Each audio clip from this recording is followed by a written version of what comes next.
Petunia के पौधे पर लगातार फ्लावरिंग होती रहे इसके लिए कौन सा खाद देना चाहिए? फरवरी में यदि आप ये खाद दे देते हैं तो अप्रैल मई तक आप लगातार फ्लावरिंग ले पाएंगे। और पिटूनिया में सबसे अच्छी फ्लावरिंग फरवरी से लेकर के अप्रैल तक ही होती है, क्योंकि धूप बहुत ही फेवरेबल होता है। इसके पहले नवंबर दिसंबर में धूप कम होने की वजह से इस पर ज़्यादा फ्लावरिंग नहीं हो पाती है।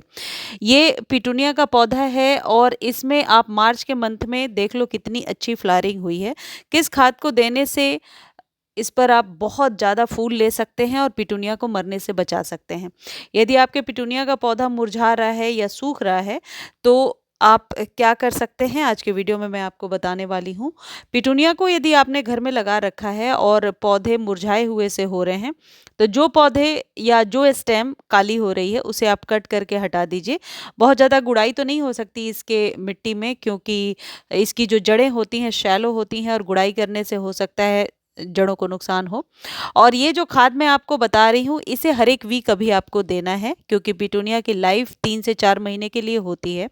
तो ये जो खाद है ये पूरी तरीके से ऑर्गेनिक है और इसका कोई साइड इफ़ेक्ट नहीं है। तो इस खाद का इस्तेमाल आप अभी हर एक वीक 1-1 चम्मच करेंगे या लिक्विड फॉर्म में भी कर सकते हैं। पिटूनिया को पूरे दिन के सनलाइट में रखिए। और इस पर फ्लावरिंग लेने का एक और बहुत ही आसान सा ट्रिक है कि पिटूनिया को डेड हेडिंग बहुत पसंद है। पिटूनिया को डेड हेडिंग ज़रूर किया करें, यानी कि जो फूल खिल चुके हैं उन्हें आप कट करके हटा दें। ऐसा नहीं करने से पिटूनिया बहुत जल्दी सूखने और मुरझाने लगता है।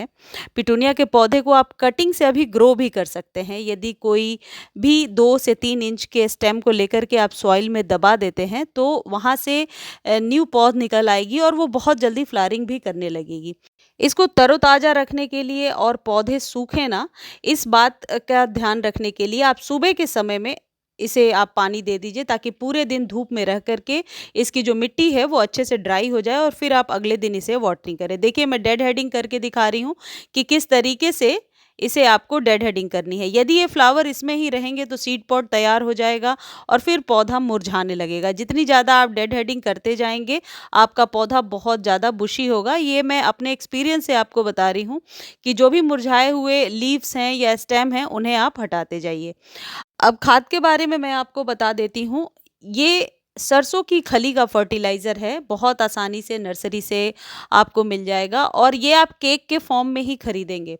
पाउडर फॉर्म में यदि आप लेते हैं तो इसमें ज़रूर कुछ ना कुछ मिलावट होती है। तो 40 से 30 से 40 रुपीज़ केजी के बीच में आपको किसी भी लोकल नर्सरी पे मिल जाएगा। मस्टर्ड केक फर्टिलाइज़र बोलकर आप ले सकते हैं और फिर इसे आप केक के फॉर्म में थोड़ा धूप दिखा करके स्टोर करके साल भर तक बहुत आराम से रख सकते हैं। लेकिन गर्मियों में इसका इस्तेमाल कम करना चाहिए।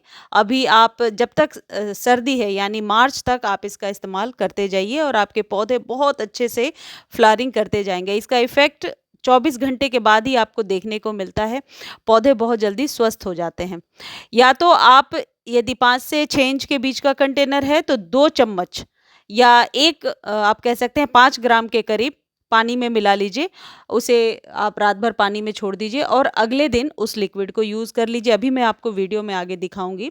ये जो मस्टर्ड केक फर्टिलाइज़र है ये एनपीके से फुल होता है, यानी कि एक पौधे को ग्रो करने के लिए नाइट्रोजन, फास्फोरस और पोटेशियम चाहिए, लेकिन इनिशियल तौर पे नाइट्रोजन चाहिए होता है। और ये जो मस्टर्ड केक का फर्टिलाइज़र है इसमें वो सारे तत्व हैं, सारे पोषक तत्व हैं जो आपके पौधे को बुशी बनाएंगे, ज़्यादा से ज़्यादा फूल लेने में हेल्प करेंगे और स्टेम को घना बनाएंगे। अब देखिए ये मैं दिखा रही हूँ, ये मस्टर्ड केक फर्टिलाइज़र है। इसे आप चाहें तो मिक्सर में एक बार चलाइए, पाउडर फॉर्म में 1 चम्मच दे दीजिए। हर एक वीक अभी आप पिटूनिया में दीजिए, या फिर 1 चम्मच एक गमले पर हिसाब लगाकर रात भर भिगो लीजिए और इसके लिक्विड को अगले दिन यूज़ कीजिए। लेकिन एक बात का विशेष ध्यान रखें कि जो लिक्विड है वो उसकी कंसिस्टेंसी पतली होनी चाहिए। यदि गाढ़ी हो जाएगी घोल तो पिटूनिया में, क्योंकि जड़ों तक धूप नहीं पहुंचता, बहुत ही घना हो जाता है पौधा, इसलिए तो कई बार फंगस लगने के चांसेस होते हैं। तो बेहतर है कि बहुत ही पतली सी घोल तैयार करें। यदि घोल बच गया है तो फिर उसे आप 3 से 4 दिनों के बाद रिपीट कर लें। इस तरीके से आप पिटूनिया पर ढेरों फूल ले सकते हैं और ये मैं अपने एक्सपीरियंस से आपको बता रही हूँ। देखिए कुछ इस तरीके का नज़र आएगा। मैंने भी अभी फ़ैब में अपने सभी पौधों को फ़ीड किया है और ये मैं इसलिए आपके साथ शेयर कर रही हूँ कि ये जो खाद है ये आप अपने सभी फूलों वाले पौधों को दे सकते हैं, ख़ासकर वो पौधे जो अभी डोरमेंसी से बाहर आए हैं। लेकिन इस बात का ध्यान रखें, मॉर्निंग में ही आप खाद दे दीजिए ताकि पूरे दिन धूप में, पूरे दिन के सनलाइट में आपका पौधा रहे। इस तरीके से मस्टर्ड केक जो फर्टिलाइज़र है, ये आपके पौधे पर कैल्शियम, आयरन और भी जो बेसिक चीज़ें हैं जो आपके पौधे को चाहिए, उनकी कमी को पूरा करेगा। ये देखिए, ये पाउडर फॉर्म में कुछ इस तरीके से नज़र आएगा। मुझे उम्मीद है जानकारी आपको अच्छी लगी होगी। जानकारी अच्छी लगती है तो चैनल को लाइक, शेयर और सब्सक्राइब कीजिए और इससे रिलेटेड कोई क्वेरी है तो आप कमेंट सेक्शन में लिख सकते हैं। जितनी जल्दी हो सकता है मैं आंसर देने की कोशिश करूँगी। इससे ज़्यादा जानकारी के लिए आप मेरे एवरग्रीन वाले चैनल पर जा सकते हैं।